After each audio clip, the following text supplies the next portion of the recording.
Nagbabalik muli. Tayo po'y mag-aral. Assume po natin yung ating essential doctrines na pinag-aaralan. Pero duktong na lang po ito. So ano na siguro, pasadaan lang po natin ng bahagya yung ating pinag-aralan. Essential doctrines of the church. Ito yung napakahalaga. Unahin natin ito pangailangan.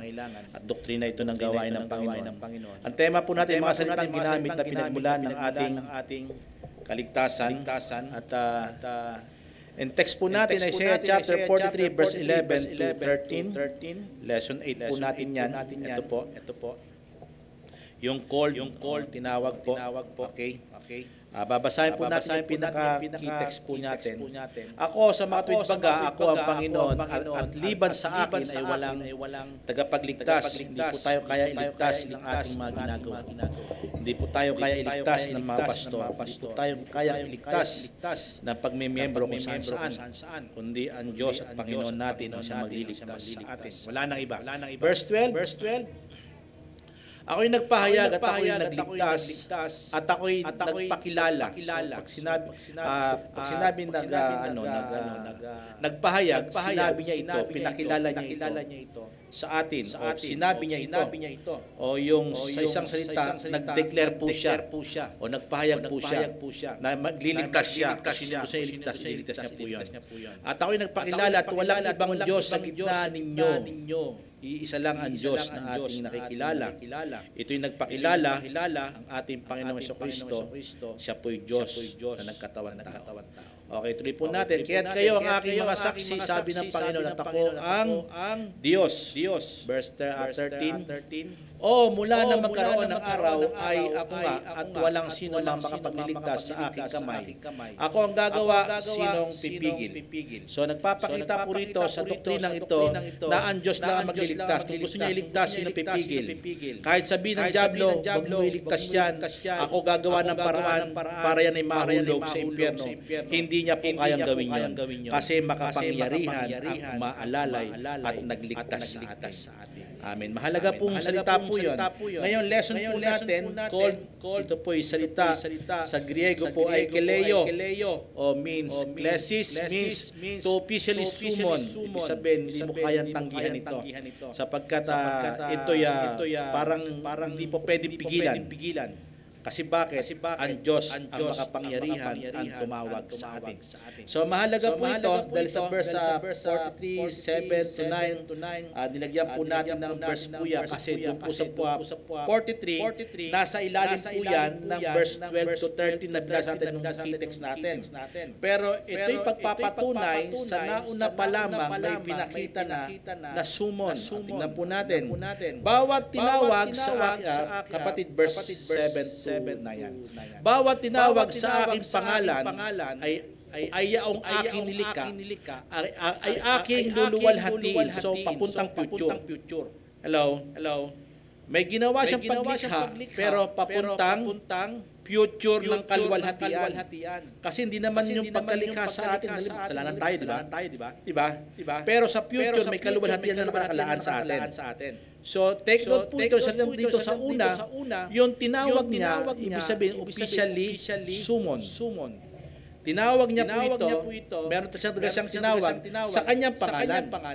So, ang pangalan na yan ay papakilala sa mga susunod na mga verses.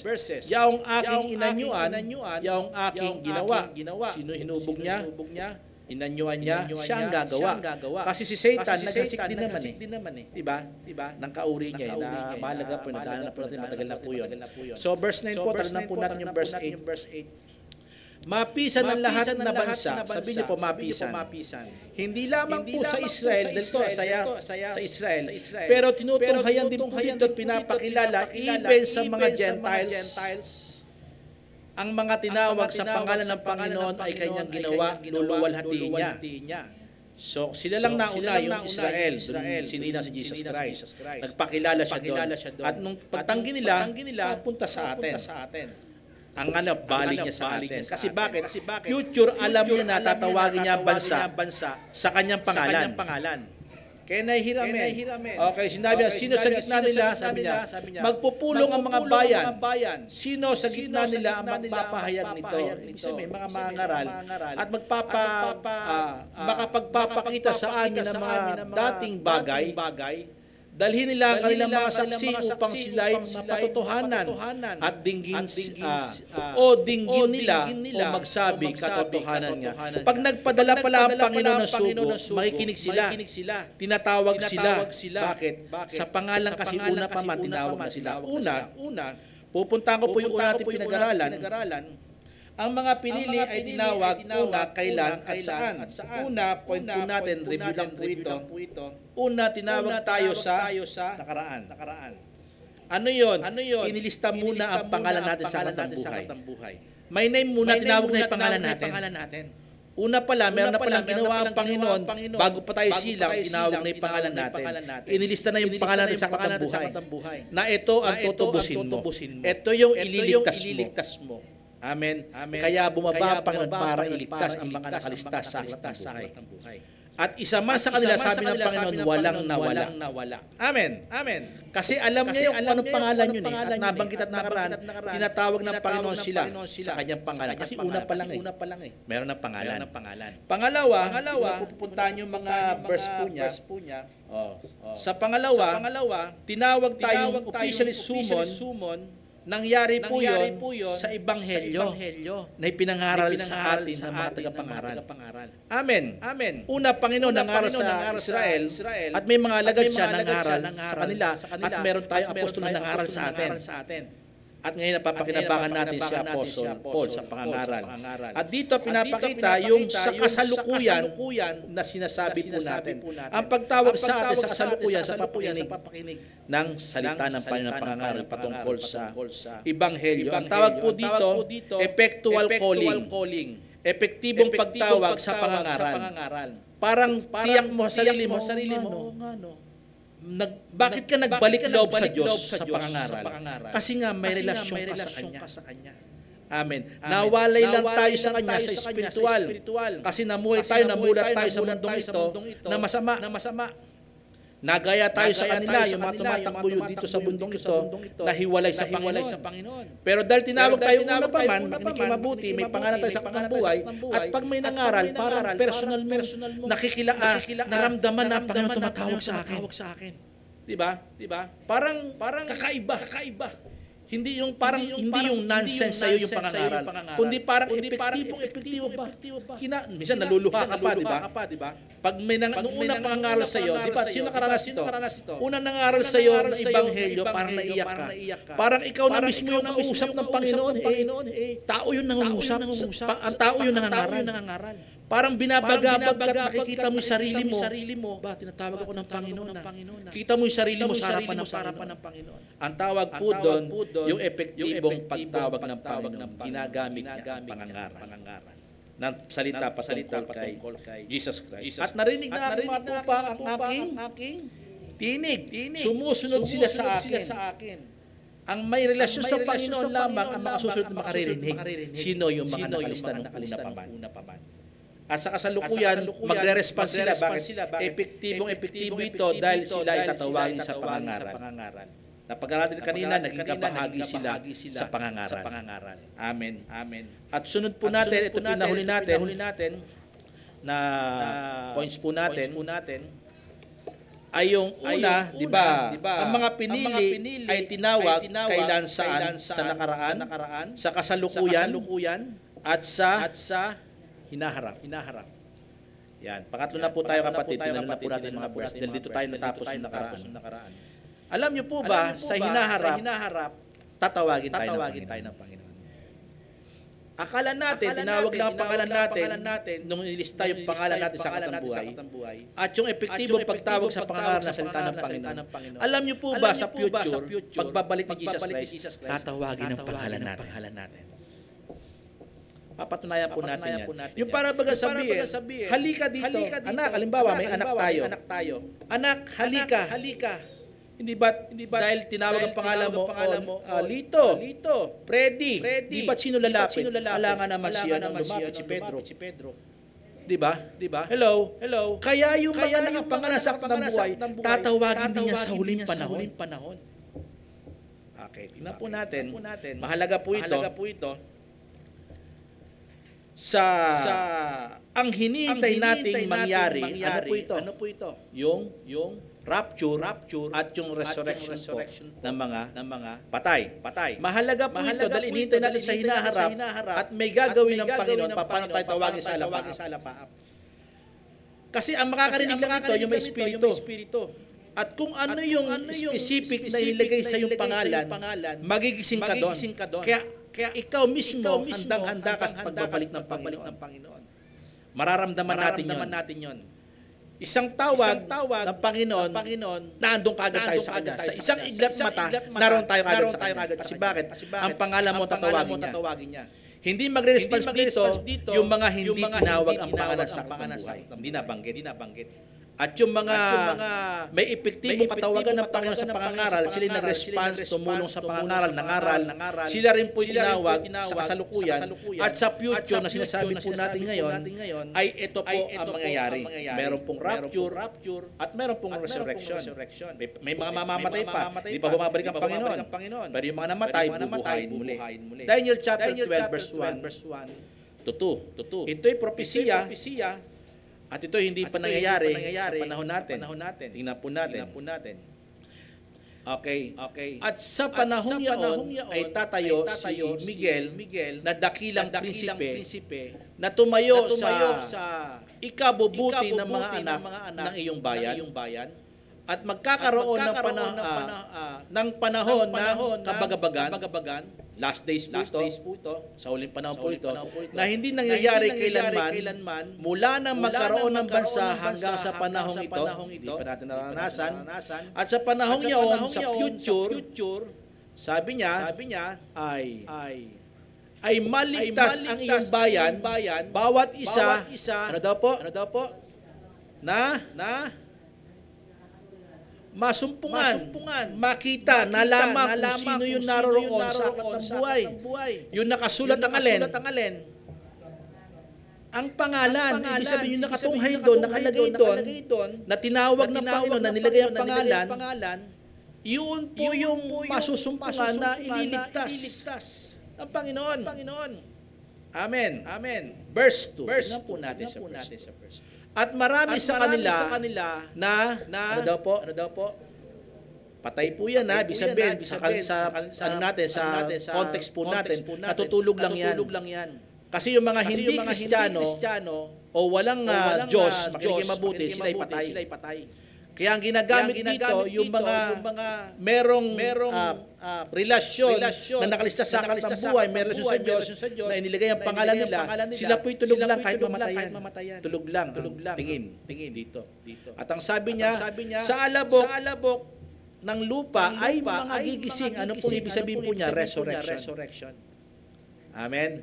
Pagkabuhay na maguli. Sabi niya, iba'y na may sa walang hanggang buhay. At ito po mabigat at ang iba'y sa kahihiyan at walang hanggang kapag kapahamak. Ano ibig sabihin dito? Meron pong resurrection. At ang nakalagay po dyan sa unang verse po natin, meron po dyan na iniligtas doon yung nasumpungan yung pangalan sa buhay. Kaya tatawagin po yun kung sino yung nakapangalan doon. Kaya pasalamat tayo dahil una pa lang nagplano ng Diyos na iligtas tayo, tinawag ang pangalan natin. Pangalawa, sa kasalukuyan, nag-response tayo. May epektibong pagtawag. At panghuling-huli sa rapture po ito. Ito po, pabasahin po natin. In 1 Corinthians chapter 15:51, narito, sinaysay ko sa inyo ang isang hiwaga. Hindi tayong lahat ay mga tutulog, ngunit tayong lahat ay babaguhin. Halimbawa, hindi mamamatay, pero yung iba na buhay pa na pagdating ng Panginoon, babaguhin kaagad ang katawan nila.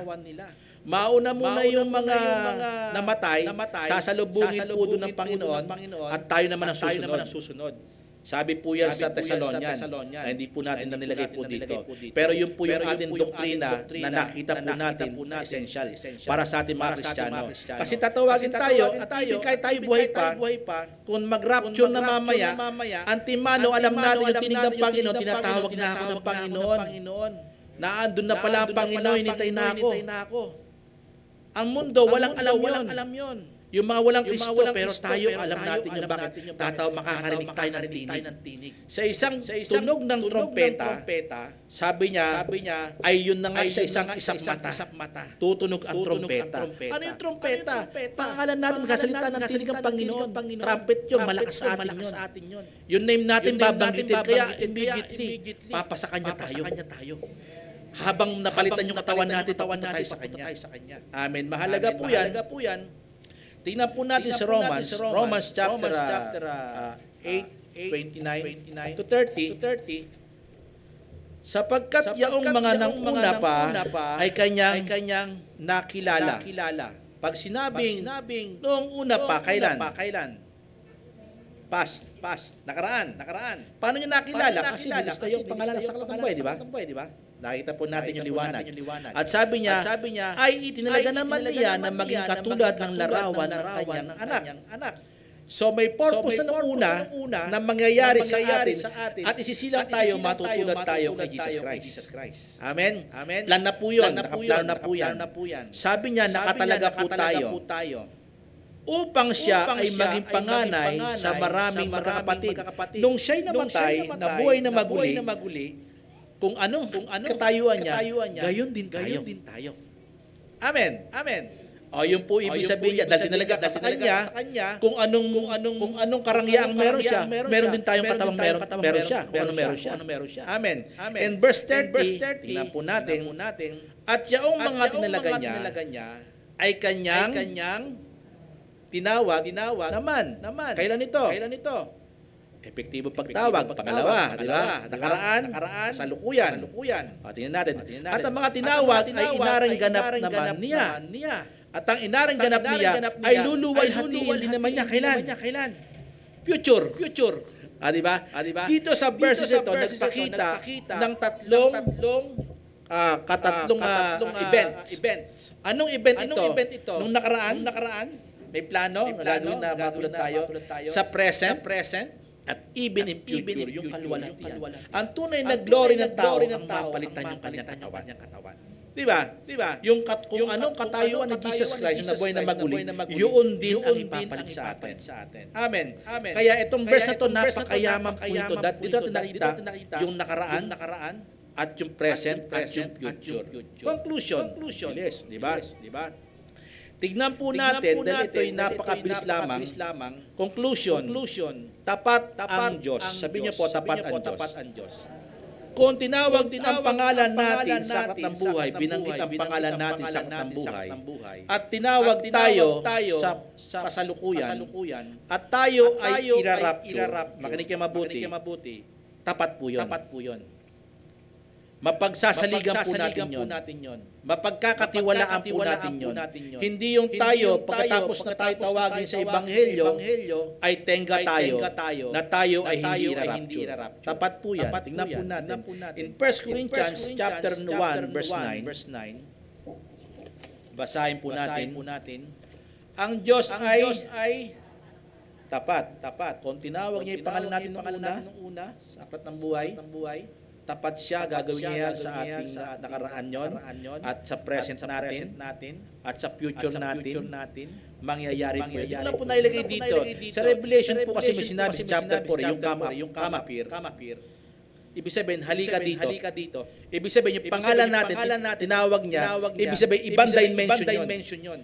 Yung sinabi niya kay John, ibang dimension siya dadalhin. Ibig sabihin, sa presence ng Panginoon na yon. Pero pinakita sa kanya yung iglesia. Chapter 4, pinakita yung pagsamba, at gayon din come-appear, iba to. Diba? Kaya ibig sabihin, rapture po yun. Tinawag yung ating pangalan. Ang Diyos ay tapat. Sabi niya dyan, nasa pamagitan niya ay tinawag kayo sa pakikisama ng kanyang anak na si Hesus Kristo na Panginoon natin. Kailan kaya ito? Ito'y past, present, future. Kasi nung una pa kilala tayo ng Panginoon, nakalista sa buhay. Pangalawa, kilala niya tayo ng Panginoon, kaya yung pangangaral na tatanggapin natin. Present po yun. In future, kilala niya tayo na makasama sa Kanya sa walang hanggang buhay. Amen. Yun po yan, mahalaga po yan. In 1 Corinthians po sa English po, basahin po natin. God is faithful by whom we are called unto the fellowship of His own Son, Jesus Christ, our Lord. Ibig sabihin yung fellowship, nung una pa man, may fellowship na eh. Diba? Siya yung bumuo yun eh, ng family. Diba? Hello, sa langit may binuo ng pamilya niya eh. Kailangan lang isilang sila sa lupa para tawagin sila. Sa personal. Diba? At gayon din naman sa pagkabuhay na maguli ng Panginoon. 2 Peter chapter 1 verse 3 to 4. Yamang ipinagkaloob sa atin ng kanyang banal na kapangyarihan ang lahat ng mga bagay na nauukol sa kabuhayan at sa kabanalan sa pamamagitan ng pagkakilala sa Kanya na tumawag sa atin. So ipinagkaloob niya yung mga banal, yung mga bagay na mahalaga. Sabi niya, dahil daw sa pamamagitan ng pagkilala sa Kanya na tumawag sa atin sa pamamagitan ng Kanyang sariling kalwalhatian at kagalingan ayon sa karunungan niya yun eh. Kaya tayo sinama po dun eh. Kaya ibinigay niya mahalagang bagay para sa atin. Verse 4, ito po yun. Okay. Na dahil dito, ano pa ang ginawa niya? Ay ipinagkaloob niya sa atin ang kanyang mahalaga at dakilang pangako. Ito po yung mahalaga dyan. Upang sa pamamagitan ng mga ito'y makabahagi kayo sa kabanalang mula sa Diyos. Ano inimpart niya sa atin? Yung holiness niya, yung divine nature niya. Yun yung power. Hello, para dito, kasi pag wala tayong divine nature niya, paano tayo tatawagin ng Panginoon na tayong wala tayong pandinig nun. Hello, spiritual po may ginawa ang Panginoon sa atin. Yamang nakatanan tayo sa kabulukan ng nasa sanlibutan dahil sa masamang pita. Ngayon, pag may tinig ng Panginoon sa atin na nagsasabi, di ba mahalaga yung mga bagay na binigay sa atin, nakakaiwas tayo. Amen po ba? Kaya nagpo-focus tayo na babalik ang Panginoon. Ngayon, futuristic dapat tayo. Gaya ng pag-aaral natin kanina. Ano yun? Babalik ang Panginoon. Amen. Dapat alam natin kung tayo tumatakbo sa kabanalan o hindi. Amen. Dahil inimpart niya sa atin yung holiness niya. Yung divine nature niya. Amen. Noong nakaraan, sumabay tayo. Ngayon, pagbutihin na natin. Amen. Binanggit ko po ulit yun. In 1 Peter chapter 5, nasa conclusion po tayo, 1 Peter chapter 5 verse 10, 3, ano lang po ito. At ang Diyos, ito po, kaya sinabi ko po rito, tapat ang Diyos, ito po ang sabi niya. At ang Diyos ng buong biyaya na nasa inyo tumawag, sabi niyo po tumawag. Yung buong biyaya, lubos-lubos, sobra. Ito yung nagpapakita na dahil tayo ay tinawag, balik natin una pa ba sa lukuyan at future. At sabi niya po, tumawag sa kanyang walang hanggang kaluwalhatian kay Kristo pagkatapos na kayo'y makapagbatang sandaling panahon. Alam niyo po ba sa present natin ngayon, di ba meron tayong mga pagsubok sa ating paglilingkod? Babatahin natin yan, pero bakit tayo ay merong pag-asa na parang labanan nito? Bakit kaya? Kasi yung tumawag sa atin, hindi natin matanggihan. Yung nagsasalita sa atin, hindi natin mapigilan na hindi sundin. Amen. Na dito pa rin tayo sa effectual calling. Akala natin yung pangaral lang ng Ebanghelyo, doon tayo simula effectual calling. Hanggang papunta tayo ng future. Doon sa merong epektibong pagtawag habang sa pangaral, sa pulpitong ito o sa iba man, alam mo, tinig ng Panginoon nagsasalita sa'yo. Nagsasalita sa atin. Epektibo yun. Kaya pagsunod mo, gayon na lamang. Amen. Kasi bakit? Siguradong susunod ka. Bakit? Ang Diyos ang nag-uutos, ang Ama. Amen. Sa salita ng Panginoon. At sabi niya na siya rin ang, ano daw po? Magpapasakdal nito. Diba? Ibig sabihin yung biyayang ito na tumawag sa atin ng walang hanggang kaluwalhatian kay Kristo na ginawa nila ng una at ngayon nangyayari niya at mangyayari pa sa rapture, makinig kayo mabuti o pagkabuhay na magbuhay ng mga patay, ito'y magiging magpapasakdal ang Diyos. Gagawin ito ng Diyos. Kaya ano ang sabi niya dito bandang huli, concluding nito? Magpapatibay at magpapalakas sa inyo. Parang ramdam mo na sa sarili mo na parang ngayon na to. Nasubukan niyo na ba yung parang iniisip niyo sa sarili parang ngayon na to, darating ang Panginoon. Nagpapatunay yan na ikaw ay may kabanalan part sa iyo. Dahil tinawag niya tayo. Okay, verse 10. In 1 Thessalonians, ang Diyos ay tapat ang Diyos. In 1 Thessalonians chapter 5, 23 and 24. Tingnan po natin kung gaano ito kaganda. Sabi natin, parang sa buhay na ito, hindi natin kayang maging sakdal. Ang Diyos ang gagawa. Walang imposible. Sabi niya rito, at pabanalin kayong lubos ng Diyos, din ng kapayapaan. Ano daw po? Pag sinabing pabanalin, pasakdalin. Perfecto. Ano yung ipe-perfecto niya? Yung Diyos na ito, kapayapaan. Alin yon? Ang inyong espiritu, una, ang inyong kaluluwa, at inyong katawan, gawing perfecto. Ang sabi natin, Pastor, pagbabalik ng Panginoon, sa alam maging perfect katawan natin. Hindi po. Alam na ng katawan mo, paano sumunod, perfecto na yan. Hello.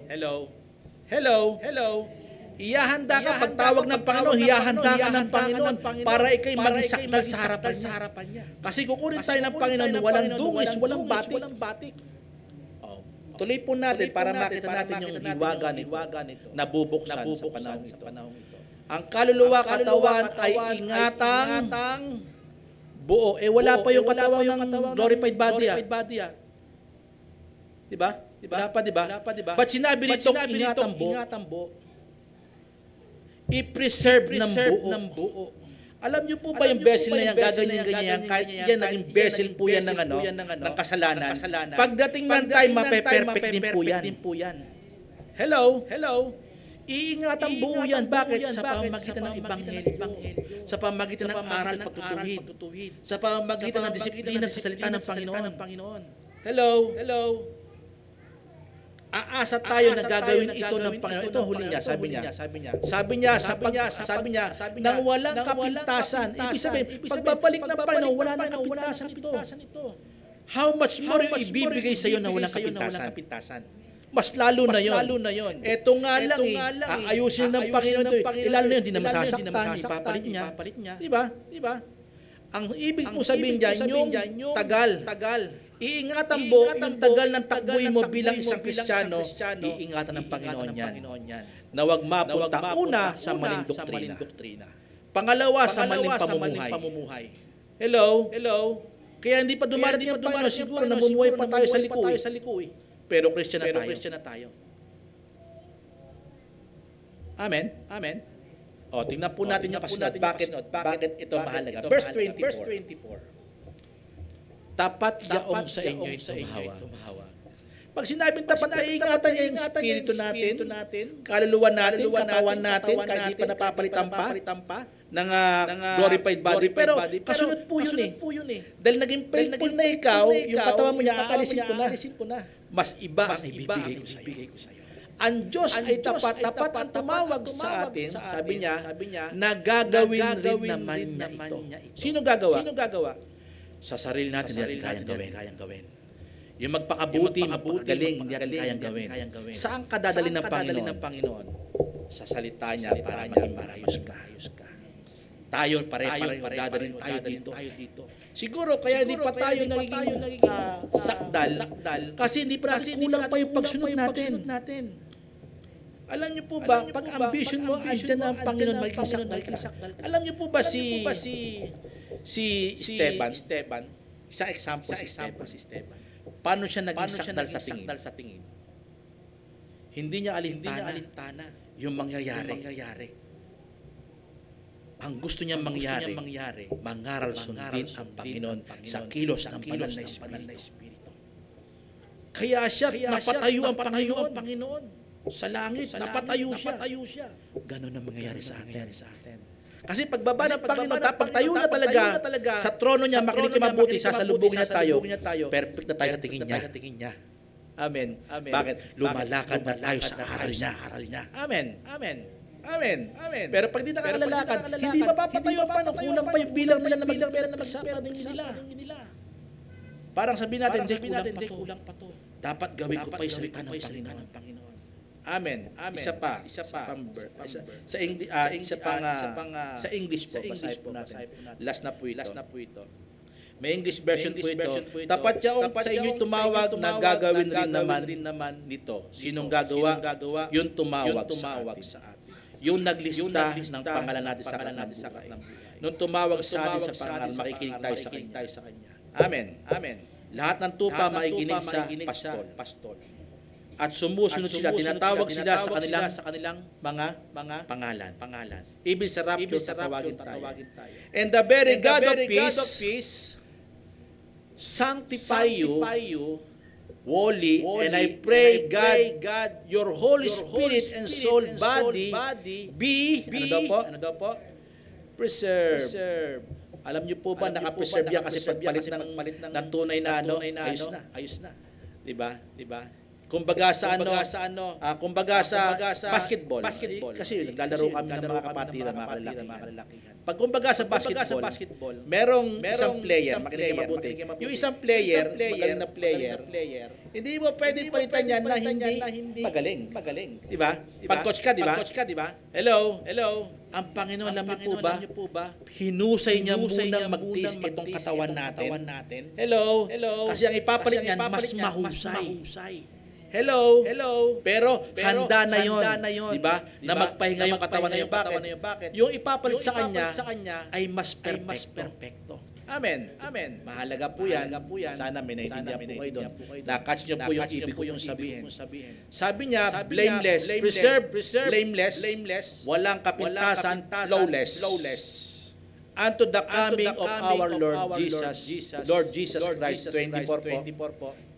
Ito po yung gustong gusto ko. Faithful is He that calleth you. Tapat ang Diyos. Kung nagkukulit tayo, magtiwala tayo sa Kanya. Kung umano sa isip natin, hindi ako kayang baguhin ang Panginoon. Hindi, ang Panginoon nagagawa. Hindi tayo. Diba? Inihanda tayo ng Panginoon para tawagin tayo, para maging focus tayo sa pagbabalik niya. Hello.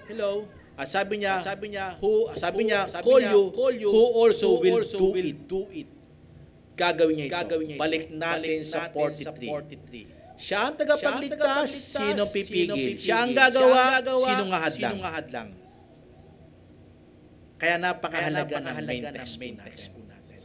Yung paggamit ng kaligtasan, sino ang gagawa? Ang Diyos. Kahit anong pagpupursige natin, hindi natin kaya. Dadaling ka ng Panginoon. Bakit siya magbibigay ng desire and ability para puntahan mo ang salita niya at gawin ito? Amen.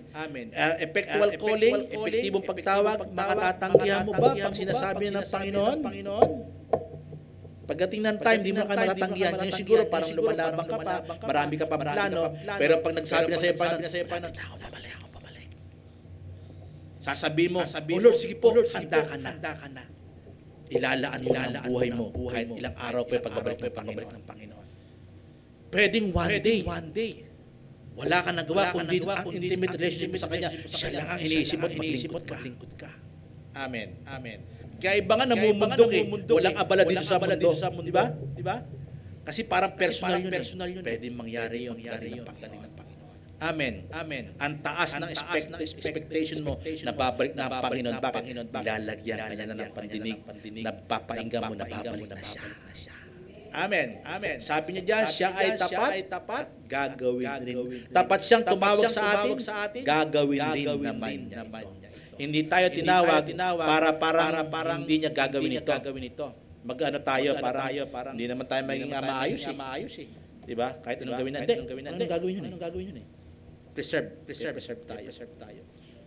Kahit yung best niya, may problema po yan. Tahanan, sabi natin, tahanan ng kasalanan yan. Pagdating na time, hindi na maging tahanan, i-exercise niya, maging tahanan talaga ng tunay na temple ng Diyos. Amen. Ini-exercise. Hanggang sa ma-perfect natin na maging kawangis tayo ni Jesus Christ. Sa salita, at sa gawa. Purihin po ang Panginoon. Dito po katapos yung ating whole lesson ng 8 po. Tutungo po tayo sa susunod na lesson. Sa Sunday po siguro. Usapan po namin. Okay, palakpan natin Diyos sa buhay. Walang makapipigil kung siya'y nagligtas, kung gagawin niya. Tapat siya doon, gagawin niya yon. So be it. Glory to God.